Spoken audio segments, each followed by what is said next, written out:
নমস্কার বন্ধুরা, সিজা অ্যান্ড সামাস ডেলি ব্লগে সবাইকে সুস্বাগতম। তো এখন বাজে সকাল 10:30। তো সিজা এখানে ম্যাগি করছে ওর নিজের জন্য আর ভাইয়ের জন্য, আর আমি খাবো না। তো দেখতেই পাচ্ছ ম্যাগি করতে যে কতটা ঘেমে গেছে, কারণ আজকে খুব গরম আর ওর ভাই দাঁড়িয়ে আছে।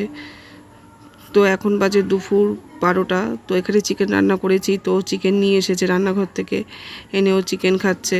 কারণ চিকেনটা বলে এত ভালো হয়েছে, ও আর থাকতে পারছে না, তাই এনেও খাচ্ছে। আর ওদিকে দেখো ওর দিদি কেমন বসে বসে জিভ বের করছে চিকেন খাওয়ার জন্য। তো ও চিকেন এনে খেয়েছে, ওটাকে ভিডিও করা হয়নি, আবার সাজছে আবার ওকে।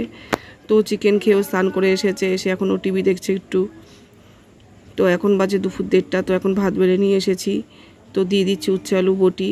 তো দেখো ওর দিদি একটুখানি পেঁয়াজ দিয়ে ভাতটাকে সাজাচ্ছে, আর ও নিয়ে পেঁয়াজটাকে ফেলে দিচ্ছে।